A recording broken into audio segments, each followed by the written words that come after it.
Hey guys, we are getting ready to go into Pisces season. So let's find out what the cards have in store for you this month.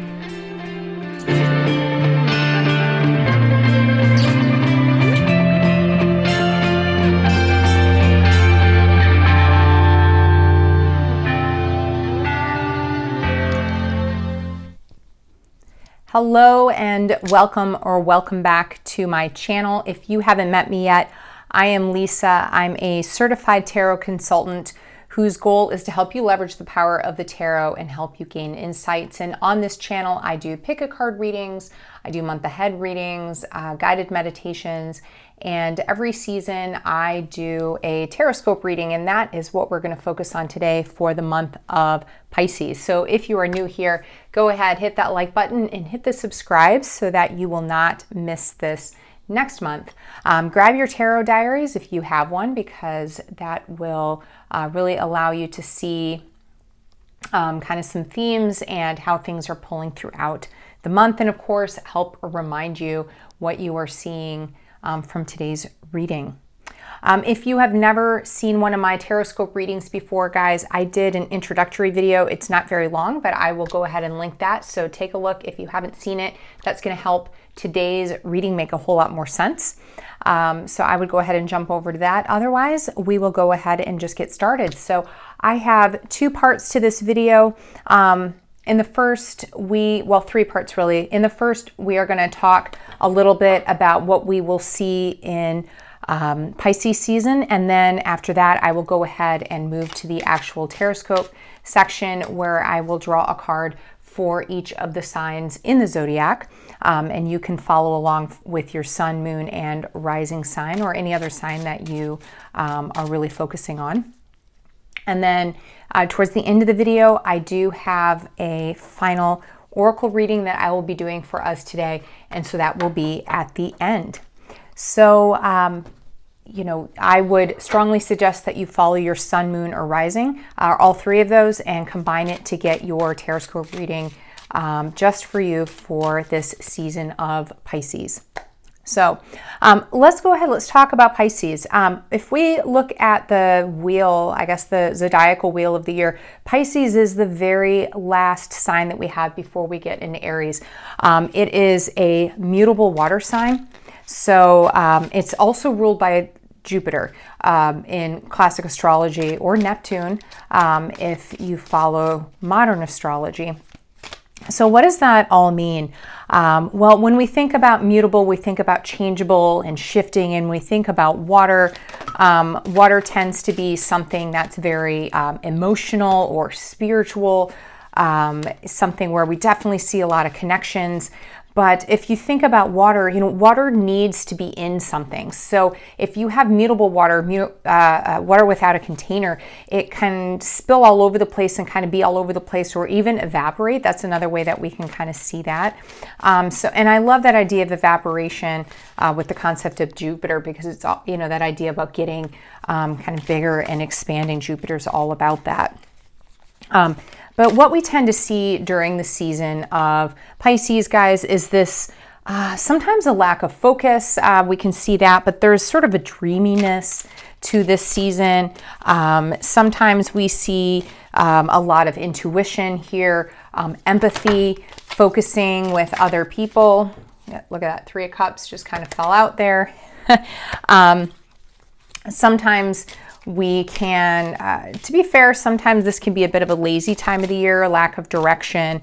But in general, this is a great time of year to dream. It's a great time of year to focus on other people. It's a great time of year to look at connections and togetherness and bringing things sort of all together in one cohesive point. And I'm sorry, guys, I'm sort of throwing these around. This is the Modern Witch Tarot deck, which I love, but they're very slippery, so they kind of go all over the place. But yeah, so that's the idea behind Pisces and what you will typically see during that particular season. So I am going to focus now on shuffling really well so that we can get a good reading for our different signs. So what you will want to do is take a look at the timestamps, find your sun, moon, and rising signs, and get your tarot journal ready so that you can jot down what you can expect to see for the energies of this month. Skip to those signs, and then at the end, of course, hit your oracle reading as well. But I will see you there after I'm done shuffling the deck.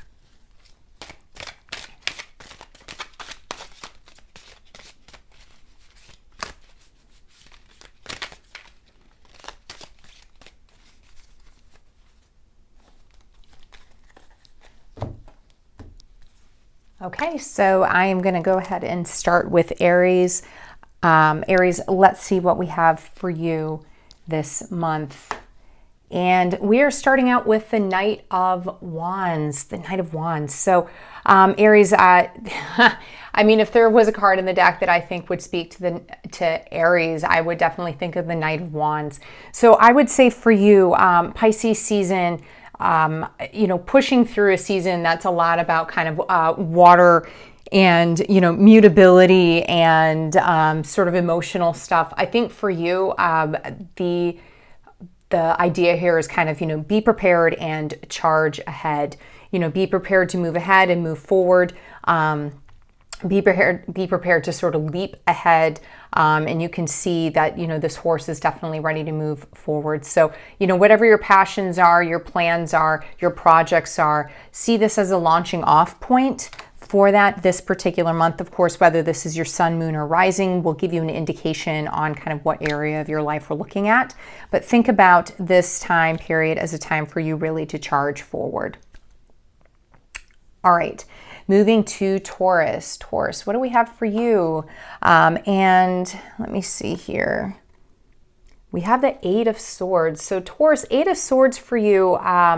This season of Pisces, be very careful that you are really watching your kind of mental state and your thoughts and your thought processes. Sometimes when the Eight of Swords comes up, we see this idea of being wrapped up in ideas or getting stuck in ideas and not being able to find a way out of those. So be very careful that you don't sort of think yourself into a corner or get yourself, especially, other ideas sort of backing you into a corner. And these could be other people's ideas as well. If you think about each of these swords as being someone else's idea or concept, and you're sort of being trapped inside of those. So I'm getting a little bit of a warning for you, Taurus. Now, whether this is your sun, moon, or your rising sign is going to give you a better indication on where this is really going to hit in your life. But just keep that in mind. What's going on with the thoughts, the messages, the communications that you're seeing either from internally or outside, like I said, depending on what is in Taurus here. But keep an eye out for that. Be careful that you're not trapping yourself or allowing yourself to be trapped this month. All right, moving on to Gemini. And Gemini, the sign of Pisces is actually square to Gemini in the sky, so it adds tension. So this could kind of, you might see every year, whether this is your sun, moon, or rising, you might find that it is a difficult time of year for that particular planet or your rising sign here. Could be harder for you just because of the tension that's naturally occurring in the sky when the sun is sitting in Pisces. And we are seeing the Five of Cups. And so, in this very kind of watery time period, I talked about this idea in the beginning about water sort of free flowing and not having much of a container. And here we have with this, the water here just being sort of spilled out. So during this month, Gemini, keep an, and of course, this is depending on whether this is your sun, moon, or rising sign is going to give you an indication on what's happening here for you. But I would say, think about not, my eyes are really being drawn to this concept of the water just sort of being out there. And then, of course, right here, it is being contained. So I'm getting an idea for you to, or a message for you to just be very careful about what types of things you're allowing to get away from you. And just being careful that you are making sure that you're emotions are in check and that things are being contained rather than allowed to be spilled. You can see she's spending all of her time focusing on the spilled cups rather than the ones that are here. So your time is going to end up being eaten up by things if you allow them to just sort of run rampant. So keep that in mind. Specifically, guys, take those that concept of whether this is your sun, moon, or rising sign and combine it with these kind of emotional, spiritual ideas, and just make sure that you're not spending too much focus on something when there are other things also to focus on in those areas. Okay, moving to Cancer. So Cancer, for you, Eight of Pentacles. Okay, now I guess I shouldn't be surprised here. So Cancer, you are a water sign. Pisces is a water sign. And so this might be a time for you really to feel actually pretty good about the placement of the sun in the sky. And this might feel good for you this time of year. In fact, I'm seeing it as being a time for you to, tackle some large projects or tackle a task list that you have that you need to get done. Whether this is your sun, moon, or rising sign is going to indicate kind of what area of your life we're looking at for that.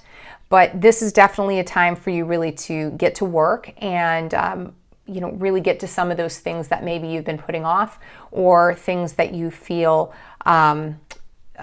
you need to put more work to, that maybe you've been holding off, or things that you just know you can tackle. I think you're going to get into a flow during the season that's going to be really beneficial for you if you allow that to happen. All right, moving on to Leo. Leo, what we have, okay, so we have the Queen of Wands, but she is reversed during this season. So Leo, and gosh, I'm always seeing, here's even the sunflower for you. This is a time for many of us in the Northern Hemisphere where the sun seems so far from us. And I know that we're seeing more sun in the sky, but it just feels so far away. Coming off the tails of Aquarius season, which can be really difficult for a Leo, especially if that's your sun sign, you might feel during this season a bit of a damper on your energy and on the way that you feel like you can express yourself, the way that you can open up. Now, whether this is your sun, moon, or rising, I want you to think about what that affects. And it looks as though there's going to be a bit of kind of a tamping down of your sort of inner spark in that area. So what you want to do during the season is be very mindful of that and be proactive so that you are making sure that whatever it is in that area that you might be feeling down, or it is a time where you could be feeling down, you want to make sure that you're taking steps to overcome that. Okay, so just think about that. And if you have projects that you were hoping to launch or whatever this month in regards to those areas, it might be a better time to sort of think and reevaluate before actually moving ahead. This may not be the month for that. It might be a time to sort of look and reconsider. All right, moving on to Virgo. Virgo, the sun is directly opposite of Virgo in the sky. So whether this is your sun sign or your moon sign or your rising sign, there's going to be sort of, this polarity, this push-pull that's going on between the sun and, where your, either your sun, moon, or rising here in Virgo. So this could be year after year a difficult time for you, related to whichever planet or if that's your ascendant. But we have the Nine of Cups. I'm loving this. I'm seeing some cups coming up here. Actually, weirdly enough, just one. I don't know what I'm thinking. But we see the Nine of Cups. And I think that's a fabulous card. And what that is saying to me, guys, is even though this can be a time that can traditionally be a bit more difficult, it's a time for actually being really optimistic and kind of going for those dreams. And so this, I think, can be really great because we're talking about this period of Pisces where sometimes we can be super dreamy, but if anyone can get stuff done in Pisces season, I think Virgo, it could, potentially be you. I know many of you have a really strong work ethic or are, really systematic when it comes to moving towards things that you are hoping to accomplish in certain areas. And so I think this is telling me that if you allow yourself to push forward and kind of with your nature, sun, moon, or rising, whichever one we're talking about here, there are great things you can accomplish this season. Don't let yourself get too far dragged off track with what you're trying to do. I think it's something where that's a really positive sign. So I think there's a lot of good things coming up for you this season, Virgos. All right, moving to Libra. Libra, let's see what we have here for you. So 9 of Wands. All right, so Libra, we are coming to, for you, now whether this is your sun, moon, or rising is going to depend on what it's hitting in your life, but we are coming to the end of something. You're coming to the end of something that you feel almost road weary in having to deal with. So the fact that something's coming to an end is probably going to make you feel relieved almost that this thing is nearly finishing up. This, you know, with it being a Wands card, oftentimes that's going to deal with, you know, projects or work or things where you've had to put a lot of effort in. And in fact, the 9 of Wands indicates a lot of effort already being, you know, put into this particular area of your life. So whether this is your sun, moon, or rising will give you an indication on, you know, how this is going to impact you. But I would say, you know, look at something in that area of your life that has been that's maybe overdue, ready to be done, ready to be moved on from, something you've maybe dumped too much time into already, and you know that it is time to move on. So I think this season is one, I think, for reevaluation. Pisces is really good at kind of, you know, sitting there and holding and, you know, making some of these kind of connections and some decisions. And it could be for you after you're all done kind of steeping in Pisces season that you decide it's definitely time to move on from some things. All right, Scorpio. Scorpio, seeing the 6 of Swords here for you, which is such a watery card in the suit of Swords, which is really interesting. So one of the things that I oftentimes associate the 6 of Swords with, guys, one of the biggest things for me is about taking your head and your logic and using that logic and using that intellect or that keen thought and using it to be able to work through emotional difficulties or emotional problems, which of course can be very difficult, especially if you are someone who is prone to be over emotional, as many of us often are during this season. It's just a season for that. So I would say look at if this is your sun, your moon, or your rising sign, and think about what area of your life that's impacting, right? And then with the 6 of Swords being there, think about if you have an area there of your life that has been out of control a bit emotionally. How can you apply logic and reason to that to help you kind of get through? You can see she's traveling in this card. This is a card about travel, but oftentimes we're talking about mental travel, mental blockages, mental, you know, needing to move things, needing to change things up. And oftentimes we can't see the way because of the fact that we are having to deal with a lot of emotional pieces there. So if there's a way for you to move through that and beyond that, this is a good month to do that. So sit down and sort of have some introspection there, depending on which, you know, sun, moon, or rising. That's going to be really helpful for you this month. All right, moving to Sagittarius. Now, Sag, whether this is your sun, moon, or rising, the sun right now is in Pisces, so it is square basically to the sign of Sagittarius. So that is going to cause some tension. So you might find, whether this is your sun, moon, or rising sign, that this time of year has some tension and some difficulties for, you know, whatever sun, moon, or rising, whatever realm of your life that's dealing with. Year after year, you might find that there's just some tension there in regards to this, the sun being in Pisces. And actually what I'm seeing here, guys, is the Magician, but she's reversed here. So this is actually, I'm getting 2 messages here for this one. No, actually it's just one. It's depending on kind of whether you're talking about you know, your sun sign or your moon sign or your rising sign. This really has to do, I'm getting a strong image here about getting bad advice. Now, this could be bad advice from you. This could be bad advice from listening to your heart or your intuition, or, you know, listening to, you know, the goals you put down on paper 8 months ago and, you know, refusing to walk away from that. This could be bad advice from people that you have in your life that you're listening to. But when I see the Magician, I'm seeing, you know, you on a path and missteps that are happening. So what I would say during this particular month, and whether this is your sun, moon, or rising, is going to give you an indication on what this is pointing to, but you need to take a little bit of time and sort of regroup. Okay, the Magician has an amazing potential to get things happening and to get things done. But there's some blockages here, something where you're listening to the wrong thing and not paying attention. And it could be a part of, just this particular season and sort of a struggle there, or it could be related to something else. But really investigate which sign this is for you in Sagittarius, and think about what you can do to kind of make that particular area of your life move more smoothly, and make sure you're taking good advice, not poor advice. All right, moving to Capricorn. Capricorn, we get the Star. What a wonderful, wonderful card. And I love the Star card because the Star focuses on, themes of hope and themes of being able to move through things that have been really difficult.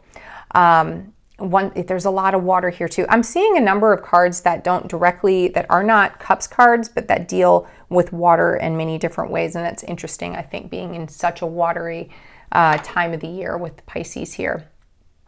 So depending on if this is your sun, moon, or rising sign, I want you to think about that area of your life and consider some of the things that you've been struggling with in that area of your life, things that have been really problematic for you, and things that you've been trying to work through and that have been difficult for you. The Star is this sign of getting assistance, typically from outside forces, but they're not just there because they feel like helping, but they're there because you have taken the first step. You are making some actions. You are taking the first steps to change your own fate and your own destiny, and the Star is there to support you. So whatever you have, sun, moon, or rising, that has been difficult for you, that you've been struggling with, this is telling you that if you start taking the first steps, the universe or God or angels or whatever you divinely focus on, pick that, whatever you spiritually focus on, that will be there to support you and lift you up. So keep that in mind moving into this season. So that's excellent, Capricorn. All right, moving to Aquarius. Aquarius, we have the Fool, but we have the Fool reversed. So the first thing I'm just thinking of is look before you leap. There are, whether this is your sun, moon, or rising sign is going to depend on what part of your life this is impacting, but think about what you see on the face of something may not be what is actually there, and make sure that you are not making ridiculous decisions before you take the time to actually investigate a bit more. Oftentimes the Fool can be a bit more deep in its meaning, but I really am seeing just a very basic, be careful, make sure that what you're looking at is actually there, that you're not getting too lost in hopes and dreams and all those things that Pisces can oftentimes sort of get lost in their heads. Just be careful that you don't have your heads in the clouds so much that you're running off the side of a cliff. So that's what I'm seeing for you, Aquarius. All right, moving to Pisces, and if this is your sun sign, then happy birthday, Pisces. But whether this is your sun, moon, or rising, guys, you're going to want to take some time to think about how this card, the Seven of Swords, is going to impact that particular area of your life. Because with the Seven of Swords, wow. All right, so I'm getting a little bit of, I don't want to say a warning. I guess I'll say a warning. I don't necessarily like that word, but it just seems to be a good term for this, or perhaps a heads up. So during this season, I'm sort of getting this concept for many of you that you will allow time or your energy or your thoughts to kind of slip away from you, or be misdirected in a way that is not going to be super helpful for you in this particular area of your life. So whether this is your sun, moon, or rising, of course, impacts a different part of your life. But be very aware of the things that are being told to you and how many of those things from outside. So whether this is the media or your family or your friends? How many things are you taking and running with, so to speak, that are not necessarily your ideas and don't fit in with what really makes you you? How much are you allowing yourself to be distracted by other things and not being true to yourself? And I'm seeing just kind of a general warning in regards to what you're hearing from other people and what you really need to take forward with you. Okay. So Pisces, that is what I'm seeing for you. All right. And now I'm going to move on to the last part of the video, which is the Oracle card. So I'm going to go ahead and clear the table, and then we will get to that. All right, so on to the last part of the reading. This should allow you to get a little bit of extra clarity no matter what signs you are following. And by the way, guys, be sure to let me know in the comments below if this was helpful for you. I also love to find out if you are keeping a tarot journal from month to month, keeping track of these things. And be sure to hit subscribe, guys, so that you do not miss next month's Tarotscope. And of course, I do a month ahead reading as well. That's a pick a card reading. So for many of you, that will also be really helpful, and you can kind of blend the two together, and that will give you an even better heads up as we move into, the coming weeks. All right, so I just simply want just a nice basic message about what we can take into Pisces season. I'm working with the Energy Oracle cards, and I really wanted to grab these because it just had this very Pisces feel to me on the back of the cards. It just made me think of the kind of the double fish in a way. All right, those are definitely done. So one last bit of guidance and message for us as we move into this month. And I'm getting this concept of envy, the card of envy, but it is reversed. So it is just allowing, it is asking you to allow any of those feelings of envy that you have towards other people, other people's lives, other people's belongings. It's asking you to go ahead and shed those things. Those things are not going to be useful for you. It's not going to be helpful for you. And it's saying this is a good time just to allow those things to evaporate, so to speak, in the spirit of Pisces. So just this concept of, we're always looking for things that what can we release? Take some time this month to sort of think about how you can release those feelings. And that should definitely serve you well. So that's it for today's reading, guys. I certainly appreciate you being here. If you are interested in booking a reading with me, you can certainly do that through my site. Otherwise, I will see you next time.